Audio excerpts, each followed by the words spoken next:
जी नाज़रीन, मुस्कुराती सुबह में एक बार फिर खुशामदीद। ब्रेक पर जाने से पहले कहा था कि नए सेगमेंट का आगाज़ करूंगी और वो नया सेगमेंट जो है वो हम लेकर आए हैं कोविड की सिचुएशन के ऊपर। जितना भी तबका है वो इस वक्त तबाही का दहाने पर पहुंच चुका है। जिस तरीके से हम बात कर रहे होते हैं कोविड की सिचुएशन के हवाले से, पैंडमिक की सिचुएशन के हवाले से, तो इस हिसाब से जो सबसे ज़्यादा तबका पिसता है वो ताजिर बरादरी पिसती है और ताजिर बरादरी के ऊपर हम बात कर रहे होते हैं। इससे पहले भी मैंने बहुत सारे दीगर प्रोग्राम किए हैं ताजिर बरादरी के ऊपर कि किस तरीके से सिंध हुकूमत की पॉलिसीज़ जो है वो उन पर इम्प्लीमेंट की जाती है और उसके बाद जो है उनका मौक़िफ़ जो है वो सुना नहीं जाता और बहुत सारी सिचुएशन के अंदर ताजिर बिल्कुल बेबस नज़र आता है। जिस तरीके की पैंडमिक की सिचुएशन हम देख रहे हैं, इस दौरान जो है हम देख रहे होते हैं अमूमन हर बंदा, हर जो है कहते हैं ना रोज़गार से वाबस्ता इंसान जो है वो सर्वाइव कर रहा होता है और बहुत ही ज़्यादा जो है सर्वाइव कर रहा है इन सिचुएशन के अंदर, क्योंकि लोगों के पास नौकरी नहीं है, बेरोज़गारी का बहुत ज़्यादा सामना करना पड़ता है, गुर्बत का बहुत ज़्यादा सामना करना पड़ता है। ऐसी सिचुएशन के अंदर ताजिर बरादरी भी इसी दहाने पर खड़ी हुई है, क्योंकि बहुत सारे लोगों को जो है वो जॉब से निकाल दिया गया, नौकरी से फारिग कर दिया गया। तो हम तमाम सूरत हाल के ऊपर आज डिस्कशन करेंगे कि क्या क्या ऐसे मौज़ूआत हैं जिन पर सिंध हुकूमत ने आपको लूप में लिया और अब तक जो नया नोटिफिकेशन भी निकाला गया है दुकानों के हवाले से या टाइमिंग्स के हवाले से और SOPs के हवाले से, उन पर इम्प्लीमेंट कहाँ तक पहुँचा है और सिंध हुकूमत की पॉलिसी से कितने मुत्तफिक नज़र आते हैं। हमारे साथ जो आज गेस्ट मौजूद है वो शर्जील कोपलानी साहब मौजूद है। बहुत शुक्रिया, आपको वेलकम करूँगी प्रोग्राम के अंदर। और ताजिर बरादरी एसोसिएशन के सदर हैं। आपसे सबसे पहले तो यही सवाल करूँगी, पैंडमिक की सिचुएशन आपके सामने, कोरोना का दौर आपके सामने, इस सूरत हाल के अंदर अगर हम बात करें तो हर बंदा बेरोज़गार है, हर बंदा जो है वो परेशानी से दो चार हुआ हुआ है कि किस तरीके से जो है वो अपना घर चलाए, 2 वक्त की रोटी किस तरीके से जो है वो कमा कर अपने बच्चों को खिलाए या खुद खा सके। ऐसी सूरत हाल के अंदर ताजिर बरादरी पे बम गिरा दिया जाता है हुकूमत की जानिब से कि जो है वो मार्केट के अंदर लोगों को कम कर दिया जाए, जॉब से निकाल दिया जाए और साथ ही साथ SOPs का ख्याल, तो खैर ये तो हुकूमत का हक है कि आप लोगों को SOPs का बोलना, SOPs का ख्याल करवाना, लेकिन SOPs की आड़ में आप लोगों के साथ तमाम चीज़ों को मद्देनज़र रखते हुए जो अहकामात जारी किए जाते हैं, जो दुकानें बंद करा दी जाती हैं, उस पर क्या कहेंगे? देखिए, ये तो हुकूमत सिंध को और वफाकी हुकूमत को सोचना चाहिए कि ये किस तरह का खिलवाड़ कर रहे हैं। जुल्म ये है कि एक तो हमारे कारोबारी औकात कम कर दिए गए, साथ साथ दिनों के दिन कम कर दिए गए, फिर जो इवेंट्स आते हैं, PDM का जलसा है वो हो रहा है और कोई मामला हैं वो सब चल रहे हैं। आप देखेंगे अगस्त में 20 दिन हमारी दुकानें बंद रहीं, 10 दिन सिर्फ दुकानें खुली हैं, उसमें भी लिमिटेड आवर्स थे जिसमें हमने कारोबार करना था। तो हमें कितना नुकसान हुआ होगा ये उन हुकाम जो कि दफ्तरों में बैठ के अफसरशाही हुक्मनामा जारी करते हैं, उनको इस चीज़ का अंदाज़ा नहीं है, क्योंकि उनकी तनख्वाहें, उनकी रिश्वतें, हर चीज़ टाइम पे पहुंच रही है। बल्कि रिश्वत का नेटवर्क इस वक्त कराची में बहुत बड़ा फैल चुका है। मैं तो बल्कि अब ये समझ रहा हूँ कि हमें FATF को लेटर लिखना चाहिए और भी इंटरनेशनल जो इदारे करप्शन को मॉनिटरिंग करते हैं उनको लिखना चाहिए कि किस तरीके से सिंध सरकार हमसे रिश्वतें बटोर रही है। इस वक्त आप देखेंगे हमारा जायज़ हक है कारोबार करना।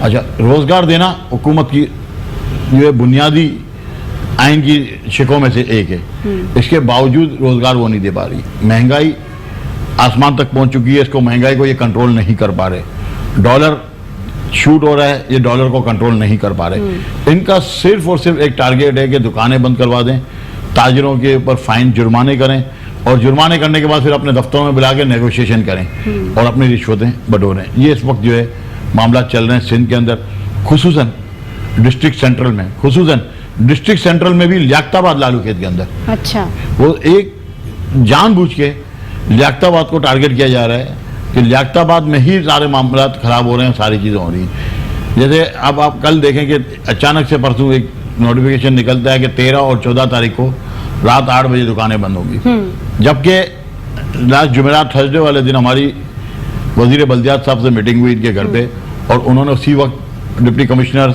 और एडिशनल IGs को फ़ोन किया और उनको बताया कि भाई मार्केटें रात को 10 बजे तक खुलेंगी। और हमारे साथ जो नेगोशिएशन हुई थी लास्ट सैटरडे को, इस सैटरडे को नहीं, इससे पिछले सैटरडे को, जो कि MA जिना रोड पर जहाँ पे हमने भूख हड़ताल की हुई थी और धरना दिया हुआ था, पूरे मीडिया के सामने, आवाम के सामने आके वजीर बिल्कुल मैंने देखा, और जिस तरीके से धरना आपने दिया, बता शर्जील साहब आपकी तबीयत भी काफ़ी नासाज हो गई थी उस दौरान, और हम लोग ने खबरें भी चलाई थी कि शर्जील गोपलानी साहब जो है वो बेहोश हो गए, बीपी आपका डाउन हो गया था, और जिस तरीके से आप लोग ताजरों के लिए लड़ रहे हैं और जिस तरीके से सर्वाइव कर रहे होते हैं, हुकूमत को तरस नहीं आता आप लोग पर?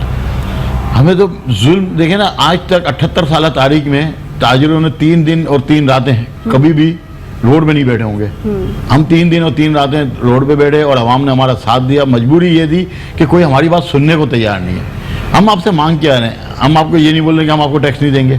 टैक्स आपने जबरन हमसे वसूल किया, आपके लोकल टैक्सेस आपने जबरन वसूल किए, आपकी लोकल रिश्वतें आप लोगों ने हमसे जबरन वसूल की हैं, रिश्वतों का रेट आपने बढ़ा दिया है। ठीक है, आप देखेंगे इस वक्त ट्रैफिक पुलिस का एक एहलकार से अगर आप पूछें तो मैंने ये मालूमात की कि मुझे, और ये बिल्कुल तस्दीकशुदा मालूमात है कि हर अफसर को एक टारगेट मिला हुआ कि डेली के 30 चालान उसने एनी हाउ करने। तो आप सोचें कि जिस शहर के अंदर इतना जुल्म हो रहा हो, फिर हम 3 दिन 3 रातें वहाँ बैठ गए। इसके बाद वजीर बल्दियात साहब हमारे पास आए और सबके सामने, मीडिया के सामने उन्होंने वादा किया कि मंडे वाले दिन नोटिफिकेशन निकाल देंगे। देखें, वजीर बल्दियात 3 दिन और 3 रातों के बाद आए हैं, तो लाजमी बात है इनकी वहाँ पे अफसरान से भी बात हुई होगी, वजीर आला सिंध से भी बात हुई होगी, हुकूमती और नुमाइंदों से भी बात हुई होगी, और जब भी आगे इन्होंने वहाँ ऐलान किया था कि भाई ये हमारी सारी शर्तें मान ली गई हैं। 4 शराइत थी हमारी, 4 शराइत भी नहीं थी। कौन कौन सी शराइत थी वो बता दें सर। हमने 4 चीज़ें रखी थी। एक तो रात को 10 बजे तक कारोबार करने दिया जाए, जिस तरह आपने इंटीरियर सिंध को करने दिया तो कराची हैदराबाद को भी करने दी। इस तरीके से आपने जुम्मे की छुट्टी वहाँ पे 1 दिन की रखी है, तो कराची को भी 1 दिन के लिए आप बंद कर दें, जुम्मा या इतवार जो भी हो। साथ साथ हमने इनको ये कहा था कि जो रेस्टोरेंट्स हैं उनको डाइन इन और डाइन आउट की दोनों की इजाज़त दी जाए, क्योंकि लाखों लोगों का रोजगार वाबस्ता है और जो रेस्टोरेंट में वेटर काम करता है कोई और काम नहीं कर सकता। साथ साथ हमारी एक शर्त ये भी थी कि जो शादी हॉल्स हैं उनको आप इंडोर शादी की इजाज़त दी जाए लिमिटेड गेस्ट के साथ, जो SOPs के तहत। ये 4 चीज़ें दी, और हमें वहाँ पे आके वजीर बल्दियात साहब ने बोला कि हमने तो आपकी चारों शराइत मान ली है। सिर्फ बात यह कि अभी रात के तकरीबन 11 बजे थे या 10 बजे थे उस वक्त, सैटरडे का, कल संडे बंद है, मंडे को हम आपको नोटिफिकेशन दे देंगे। वो नोटिफिकेशन 1 हफ्ता पूरा नहीं आया, लेकिन हुआ ये कि हमने मंडे को कॉल की, उन्होंने बोला मैंने अभी अपने तमाम डिपार्टमेंट्स को बोल दिया आप लोग रात तक को 10 बजे तक कारोबार करें। लेकिन वो वादा अहकामात नहीं थे, हमें पुलिस तंग करती रही, असिस्टेंट कमिश्नर तंग करते रहे। फिर ट्यूसडे को यही बात हुई, ट्यूसडे को भी इसी तरह निकल गया, वेडनेसडे को भी यही हालत हो गई। मतलब नोटिफिकेशन नहीं निकाला गया। नोटिफिकेशन आज तक नहीं आया। थर्सडे वाले दिन जब हम जब रोड पे वापस आने वाले थे, हम धरना देने जा रहे थे, तो हमारे दोस्तों ने बोला कि आप पहले कमिश्नर के पास जाएं। अफसोस की बात यह है, लॉर्ड माउंटबेटन था ना, ये लॉर्ड नवीद शेख जो कि कमिश्नर की सूरत में हमारे सर पे मुसल्लत कर दिया गया है। जब हम इसके दफ्तर पहुंचे हैं तो उनके PA ने हमें बोला कि भाई साहब के पास टाइम नहीं है, अच्छा 2 सेकंड के लिए आपसे मिलेंगे। हमने बोला हमने तो 2 बातें करनी है, हमने कोई तस्वीर सेशन तो कराना नहीं है, हमसे सिर्फ ये पूछना है कि हम रात को खोल सकते हैं या नहीं खोल सकते, जुम्मे की छुट्टी है या नहीं है, सिर्फ ये बात करनी है और हम वापस चले जाएंगे। जब हम उसके दफ्तर में घुसे तो वो इतना बदतमीज इंसान है कि जिसको ये तमीज़ नहीं है कि किसी इंसान के साथ क्या बात की। हम ताजिर तो किसी इनकी गिनती में नहीं है, कराची की आवाम इनकी किसी गिनती में नहीं है। ये लॉर्ड नवीद शेख ने हमको खड़े खड़े हमसे बात की, बोला जाओ मेरे को नहीं पता क्या होना है, मैं आप लोगों को गिरफ्तार भी करूंगा। उन्हें ये नहीं पता कि क्या होना है, क्या उनके पास कोई अहकामात नहीं, कोई अहकामात नहीं है, जबकि उनका नुमाइंदा उस मुज़ाकरात में वहां मौजूद था, डिप्टी कमिश्नर। उसके बावजूद उन्होंने इसके बावजूद भी ये डिनाई किया और उन्होंने बोला मैं अपनी कानूनी कार्रवाई करूंगा। हमने बोला ठीक है, आप हमें गिरफ्तार करेंगे ना, फांसी पे तो नहीं चढ़ा देंगे, या फांसी पे भी चढ़ाना आपका इख्तियार में? बोला मेरे इख्तियार में बहुत कुछ है। अच्छा ठीक है, ये कमिश्नर, लॉर्ड कमिश्नर आपका नवीद शेख का रवैया था। हम वहाँ से बाहर निकले, फिर दोस्तों ने मशवरा दिया कि नासिर शेख साहब के घर चलते, नासिर शाह साहब को हमने फ़ोन किया, उन्होंने हमें बोला कि आप 6 बजे आ जाएँ। अच्छा 6 बजे हम गए, हमारे वहाँ मुज़ाकरात हुए, सारी बातचीत हुई। तो उनको ये रवैया बताया कि किस तरीके से जवाब दिया गया, जिस तरीके से अहकामात के बारे में उन्होंने कहा? हमने उनको ये रवैया नहीं बताया, लेकिन मैंने chief secretary Sindh, home minister Sindh, इसके अलावा CM सिंध और तमाम इदारों को लेटर भेजा इसके खिलाफ, इसके रवैये के खिलाफ कि इसके ऊपर कार्रवाई की जाए, क्योंकि अंदर कुछ लोग बैठे थे, उनसे भी पूछा जाए कि इसका रवैया किस तरह था और ये रवैया किसी अफसर को मुनासिब नहीं है कि किसी ताजिर के साथ रखा जाए, जो कि मुल्क इसलिए जाता है कि वो आवाम की खिदमत कर सके, आवाम को गाइड कर सके, लेकिन जिस तरीके का रवैया आप बता रहे हैं तो अफसोसनाक रवैया है। मैं तो ये समझता हूँ कि शायद ब्रिटिश दौर में ऐसा रवैया, ब्रिटिश जो रूलर्स थे हमारे सर पे, उन्होंने भी ऐसा नहीं रखा होगा रवैया जो इस शख्स ने रखा हुआ है। और आजकल इस जैसे जो शख्स विराजमान है। नासिर हुसैन शाह साहब ने आप लोगों को क्या कहा, क्या गाइड किया उन्होंने? नासिर शाह साहब ने ये बोला कि हेल्थ डिपार्टमेंट की हमारी मीटिंग होनी थी, लेकिन सीएम साहब को दोबारा जाना पड़ गया है इस्लामाबाद, वो इस्लामाबाद में मौजूद हैं। तो अब ये कि मैं फौरी तौर पे कमिश्नर को बोलता हूँ, हमने इनको ये बताया कि भाई आप कमिश्नर को छोड़ें, आप डिप्टी कमिश्नर्स को बताएं फौरी तौर पे। इन्होंने तमाम डिप्टी कमिश्नर्स को कॉल किया हमारे सामने, और एक डिप्टी कमिश्नर तो मलिर के वहाँ बैठे हुए थे, उनको भी अहकाम दिए। साथ साथ एडिशनल आईजी को कॉल किया कि आप नीचे अपने पुलिस के तमाम SHOs को बताएं कि मार्केटें 10 बजे तक खुलेंगी और जुम्मे को छुट्टी नहीं होगी जब तक नोटिफिकेशन नहीं आता। हम 2 दिन में नोटिफिकेशन इशू कर देंगे। लेकिन अब वो नोटिफिकेशन जो आया है चीफ सेक्रेटरी की तरफ से वो तो 8 बजे का आया है। वो 8 बजे का है, 13 और 14 तारीख 8 बजे को कहा गया है कि दुकानें जो है वो मार्केट अब 8 बजे क्लोज कर दी जाएंगी और जुम्मा और इतवार को ही लॉकडाउन मुकम्मल बना होगा और इसमें मार्केट्स नहीं खुलेंगी। जी बिल्कुल, यही वो पुराना जो नोटिफिकेशन उसके साथ अटैच करके लगाया गया है जो आया था 13-14 तारीख का। उसमें ये भी था कि 8 बजे आगे NCI जो इनका कोई डिपार्टमेंट है वो आके चेक करेगा, SOPs को चेक करें, उसमें कोई इशू नहीं है। वैक्सीनेशन कार्ड चेक करेगा, उसमें भी कोई मसला नहीं है। लेकिन 8 बजे बंद करने के जब अहकाम निकले, कल हमारे डिप्टी कन्वीनर साहब ने, एक और जो डिप्टी कन्वीनर है उनसे रब्ता हुआ नासिर शाह साहब का, उनका कहना यही था कि नहीं 10 बजे तक आप मार्केटें खोलें, हमने बता दिया। इसके बावजूद रात को लियाकताबाद बंद कराया गया। तो ये ज़बानी कलामी बातें क्यों हो रही हैं, क्यों नहीं नोटिफिकेशन जारी किए जा रहे हैं? क्योंकि आप लोग अगर दुकानें खोल के बैठेंगे, लेकिन सिंध हुकूमत की जानिब से अगर नोटिफिकेशन जारी किया गया है कि 8 बजे शॉप्स को बंद कर दिया जाएगा, तो फिर अहकामात तो उनके फॉलो किए जाएंगे ना, उनकी बातों की फॉलो थोड़ी किया जाएगा कि आपसे उनकी फ़ोन कॉल पर क्या बात हुई है कि 10 बजे तक आप खोल सकते हैं। यानी ये तो डबल मीनिंग बातें हो गई, यानी डबल स्टैंडर्ड खेला जा रहा है कि आप लोग के साथ कुछ और है और नोटिफिकेशन कुछ और निकलता है। लेकिन जहाँ पे करोड़ों रुपए की आमदनी हो तो वहाँ यही होता है। और सिंध हुकूमत ये तो बात वाजे तौर पे वाजे तो आपने उनसे डिस्कशन नहीं की कि आप हमें तो कह रहे हैं फ़ोन कॉल के ऊपर कि 10 बजे तक आप शॉप्स खोलें, लेकिन नोटिफिकेशन आप 8 बजे का निकालना है। अब कल हमें ये कहा गया कि 15 तारीख को NCOC की मीटिंग है, और उस वही NCOC की मीटिंग में हमने वैसे सारी चीज़ें डाल दी हैं। वहाँ से वो नोटिफिकेशन निकलेगा और आपको हम वो नोटिफिकेशन जारी कर देंगे रात को 10 बजे का, और डाइन आउट 12 बजे तक, और साथ साथ जो है जुम्मे की छुट्टी ख़त्म। अब वो अल्लाह को पता है कि क्या होना है क्या नहीं होना। साथ साथ हम कोशिश कर रहे हैं कि हमारी NCOC के नुमाइंदों से बात हो। होना ये चाहिए कि NCOC की भी जो मीटिंग्स हो उसमें हमें ऑन बोर्ड रखा जाए। जिस तरीके से सिंध गवर्नमेंट हमें नहीं पूछती, इस तरीके से फेडरल गवर्नमेंट भी जो है वो भी हमें इस तरह लिफ्ट नहीं करती। जबकि आप देखें हमारे जो भूख हड़ताली कैंप पे leader of the opposition Haleem Adil Sheikh sahab आए, PTI के मुतअद्दिद MPs आए, साथ साथ MQM की पूरी राब्ता कमेटी वहाँ मौजूद थी। लेकिन किसी ने भी ये कोशिश नहीं की कि NCOC को से राब्ता करके हमारा ये मामला सॉल्व किया जाए। MQM कराची की बड़ी पार्टी है, PTI के पास ज़्यादा सीटें हैं। होना ये चाहिए था कि इन दोनों को कन्विंस करना चाहिए NCOC को कि कराची के हालात और कराची के मामला ऐसे नहीं है जैसे आपको बताए जा रहे हैं। नहीं, वो तो हम देख रहे होते हैं ना कि ताजिर बरादरी को तो किसी चीज़ में लूप में लिया ही नहीं जाता, क्योंकि कोई भी मामलात होते हैं, हमने ताजिरों से जब भी बात की तो वो यही कहते हैं कि हमें किसी भी सिचुएशन के अंदर लूप में नहीं लिया जाता, हमसे मुज़ाकरात भी नहीं किए जाते, हमसे कोई मुशावरत भी नहीं की जाती है, हमें पूछा भी नहीं जाता। ये तमाम सिचुएशन नाज़रीन आप लोग के सामने, और जिस तरीके से सिर्फ आप ही लोग नहीं, बहुत सारे लोग ऐसे हैं जो कि इस कारोबार से वाबस्ता लोग हैं जो कि परेशानी का शिकार हैं। और भी बहुत सारी चीज़ें डिस्कस करेंगे प्रोग्राम के अंदर। एक छोटी सी ब्रेक की तरफ जाऊंगी, देखते रहिए मुस्कुराती सुबह।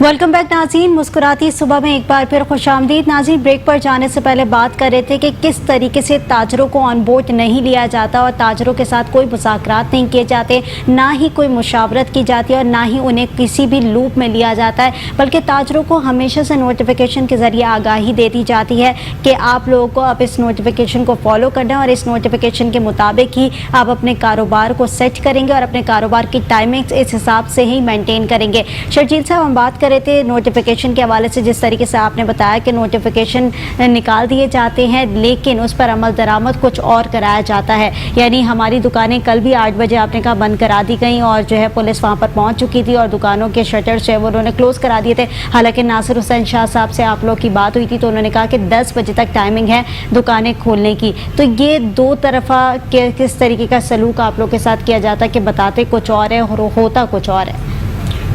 देखिए, अब ये चीज़ का जवाब तो सिंध हुकूमत ही दे सकती है कि क्या मामलात हैं, जबकि जितने भी असिस्टेंट कमिश्नर हैं वो तमाम उन्हीं की रिकमेंडेशन पे अपॉइंट किए जाते हैं और इनकी पोस्टिंग होती है। इसी तरीके से तमाम SHOs भी सिंध सरकार के अंडर में ही आते हैं और उन्हीं के आशीर्वाद से उनकी पोस्टिंग्स होती हैं। तो मुझे तो ये नहीं लगता कि इसमें कोई जो है ब्यूरोक्रेसी और गवर्नमेंट का कोई आपस में टसल हो। ये देखा जाए तो चलाने वाले शायद कुछ और लोग हों और हमसे बात करने वाले और लोग हों। फिर वही बात है, अगर आप देखेंगे 1970s से लेके आज तक ताजिरों की बातों को हमेशा इग्नोर किया गया है, जिसकी वजह से आज मैशियत का बुरा हाल है। बिल्कुल। अब अगर आप ये समझेंगे कि कोई डॉक्टर या इंजीनियर या कोई सियासतदान कारोबार चला सकता है तो ये खामो ख्याल की बात है। कोई सियासतदान अपना इलाज किसी मोची से जाके तो नहीं करवाएगा, डॉक्टर से ही करवाएगा। तो मैशियत चलाने के लिए तो ताजिरों को इनको अहमियत देनी चाहिए और मुल्क चलाने के लिए भी इनको ताजिरों को अहमियत देनी चाहिए, जब भी आप जाके अपने मुल्क के हालात बेहतर कर सकते हैं। अब जिस तरीके से अफसरशाही के ऑर्डर के जरिए दुकानें बंद करवा दी जाती हैं, ताजिरों को उठा के दो कप करके मार के जो है लाकअप किया जाता है, जिसकी मुतअद्दिद वीडियोस जो है सोशल मीडिया पे मौजूद है। आज तक आप देखें कि वो नागरा वाले दुकानदार को जिस तरह वो रिजवान पटेल SHO है वो मारता हुआ लेकर गया, आज तक कोई कार्रवाई नहीं हुई। इस तरीके से देखें जुबली मार्केट जब मसमार की गई, उधर गनी मेमन साहब जो कि वहाँ के सदर थे, जिस तरीके से उनको जोतकोप किया गया, जिस तरीके से SHO ने इनको मारा, बुजुर्ग शख्स थे, एक मार्केट के सदर हैं, टैक्स देते रहे 80 साल 60 साल तक इस मुल्क को, वो उसको मार के इन्होंने बंद किया। 3 हाफिजुल कुरान बच्चे जिनके कपड़े फाड़ दिए, SHO तस्लीम इकबाल करके हैं वहाँ पे नबी बख्श थाने के SHO, जिस तरीके से जोदों को किया ताजिरों को। तो मतलब वही वाली बात है ना कि ताजरों के साथ सुतेली माओ जैसा सलूक किया जाता है, और जिस तरीके से तमाम सेटअप हम देख रहे होते हैं और जिस तरीके से आप बयान कर रहे हैं कि कहीं भी किसी भी सिचुएशन के अंदर ताजरों के साथ जो है वो इस तरीके का सलूक करते हैं कि जैसे नारवा सलूक और बहुत ही बुरी तरीके से ट्रीट किया जाता है। अच्छा, हमारे साथ हमारे नुमाइंदे ने भी ज्वाइन किया, हफीज अंसारी हमारे साथ मौजूद है। हफीज अंसारी, आपको आवाज़ आ रही है मेरी?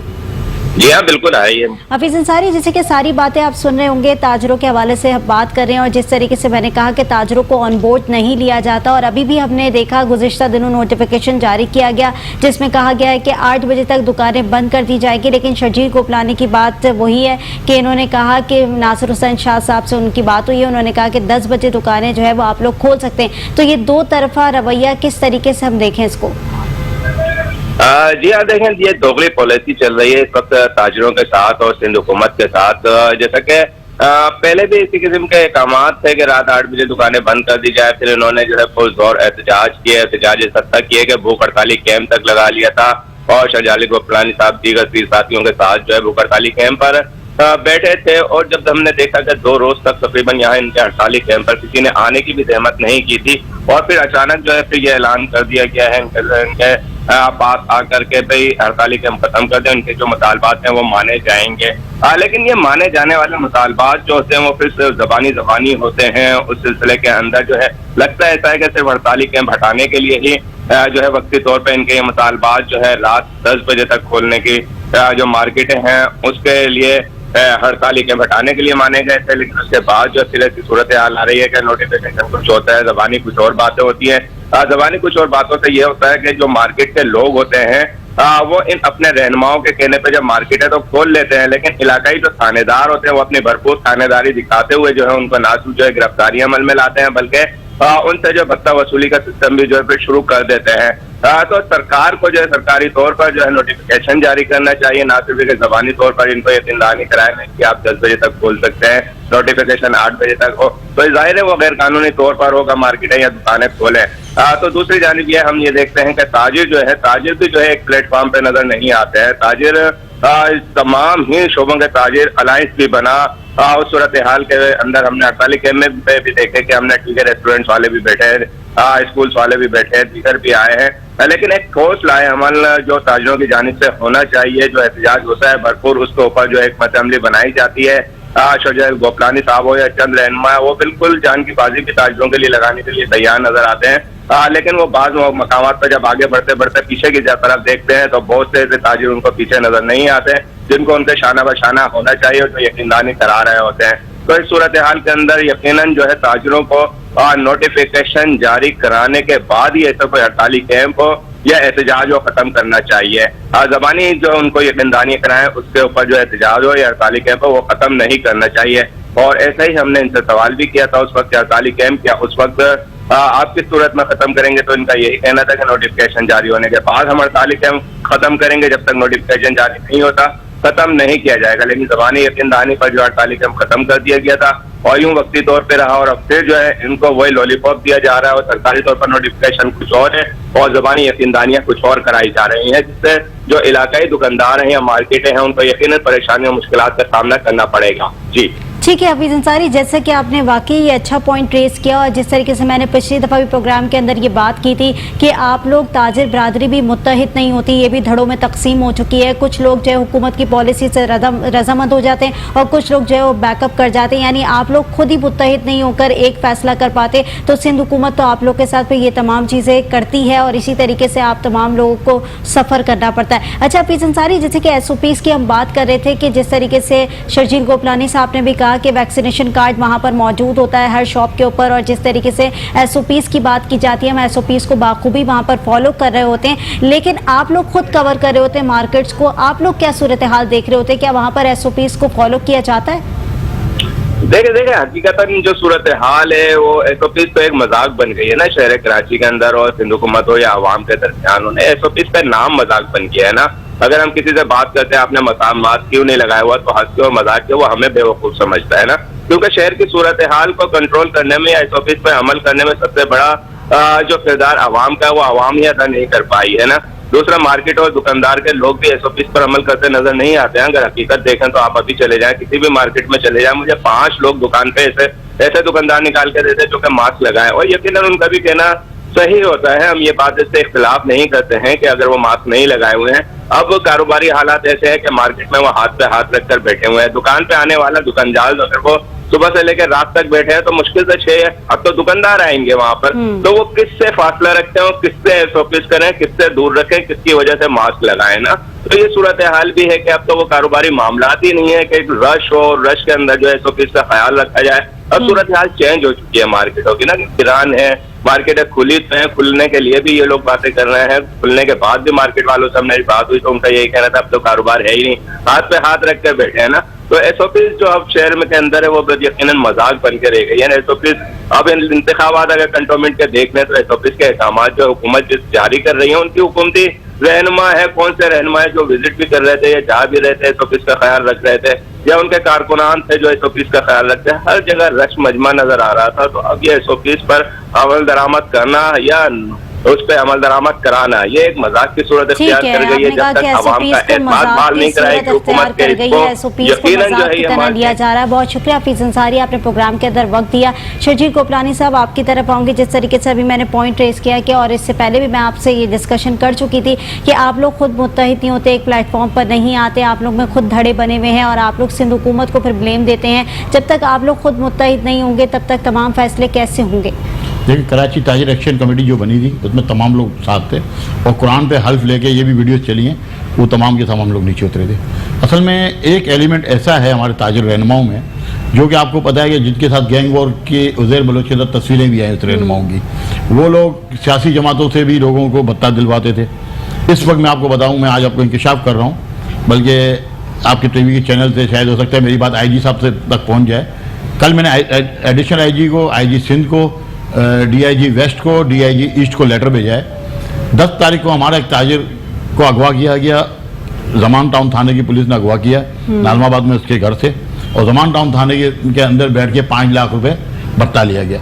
ये हमारे जो ताजिर रहनुमा हैं, जो ताजिर रहनुमा की शक्ल में काली भेड़ें हैं, ये इस तरीके से हमारे पहले दुकानदारों को अगवा करवाते थे और गैंग वॉर से भत्ता दिलवाते थे, दुकानों में पर्चियाँ भिजवाते थे। वो लोग मिले हुए थे, रिपोर्ट इन्फॉर्मेशन कहाँ से जाती थी? यही ताजिर रहनुमा जो एक्सपोज हो रहे हैं अब, वो लोग इन्वॉल्व थे। इसी तरीके से अभी आप देखें, एक दुकानदार को उठा के कोई थाने वाला ले जाए और थाने में फिर पैसे लेके इसको छोड़े, तो ये मतलब क्या है? इसमें हमारी अपनी काली भेड़ें शामिल हैं। इसको हमारे ताजिरों को, हमारी आवाम को, इन लोगों को पहचानना होगा। जो सही लोग हैं उनको ही साथ ही वो उनका राब्ता रखें, हर किसी से मेलजोल रखने की ज़रूरत ही नहीं है। तो आपके खुद के सिस्टम को भी ठीक होने में वक्त लगेगा, और बहुत सारे लोग ऐसे हैं जो कि आपके खुद के जो लोग हैं वो करप्ट दिखाई दे रहे हैं, उन लोगों को ठीक होने में वक्त लगेगा, क्योंकि आप लोग जब तक मुत्तहिद नहीं होंगे तमाम पॉलिसीज जो है मेंटेन नहीं की जाएंगी और इसी तरीके से आप लोग को लूप में नहीं लिया जाएगा, ऑन बोर्ड नहीं लिया जाएगा। लास्ट आपसे पॉइंट जानना चाहूँगी कि अगर नोटिफिकेशन चेंज नहीं होता है टाइमिंग के हवाले से, 8 बजे की ही टाइमिंग्स रहती है, तो नेक्स्ट आपका स्टेप क्या होगा, क्या लाएअमल होगा? जहाँ से हमारा राब्ता टूटा था वहीं से राब्ता शुरू होगा। हमने MA जिन्ना रोड पे जहाँ धरना दिया था हम दोबारा वहाँ जाके बैठ जाएंगे, क्योंकि नासिर शाह ने हमसे ये कमिटमेंट की थी मीडिया के सामने कि अगर हमारा मामला हल नहीं हुआ तो वो हमारे साथ आगे धरने में बैठेंगे। हम उनको भी बोलेंगे आए हमारे साथ धरने में बैठें। ठीक है, जिस तरीके से आपने कहा कि हम नासिर हुसैन शाह साहब को भी दावत देंगे कि वो हमारे साथ आएँ और धरने में बैठें, और धरने में बैठकर जो आप लोगों के मुतालबात हैं, और सिर्फ 4 मुतालबात इन्होंने बताए हैं जो कि मेन मुतालबात हमारे हैं कि टाइमिंग्स के हवाले से, SOPs के हवाले से, वैक्सीनेशन कार्ड के हवाले से, और जो जितने भी तमाम चीज़ें इन्होंने बताई हैं कि रेस्टोरेंट एसोसिएशन के साथ, हॉल्स एसोसिएशन के साथ तमाम चीज़ें टाइमिंग्स के हिसाब से ऑन बोर्ड लिए जाए, उनको लूप में लिया जाए और साथ मुशावरत करके फैसले किए जाए। तो ये तमाम चीज़ें जो है ना बड़ी मुश्किल की तरफ जा रही हैं, और इन तमाम चीज़ों को सुधारना बहुत इंपॉर्टेंट है, क्योंकि ताजिर हमारी रीढ़ की हड्डी होती है, ताजिर जो है वो मुल्क की रीढ़ की हड्डी है। तो इनके साथ जो है वो हमेशा से नारवा सलूक नहीं बल्कि मुशावरत वाला सलूक करना चाहिए, हमेशा बिठाकर टेबल टॉक होनी चाहिए, मुज़ाकरात होने चाहिए, और एक अच्छे सलूक के साथ तमाम चीज़ों को हैंडल करना चाहिए। नाज़रीन, प्रोग्राम का वक्त ख़त्म हुआ है। शशीर कोपलानी साहब, आपका बहुत शुक्रिया कि आपने प्रोग्राम के अंदर वक्त दिया। मुझे और मेरी पूरी टीम को दीजिए इजाज़त। अल्लाह ने के बाद।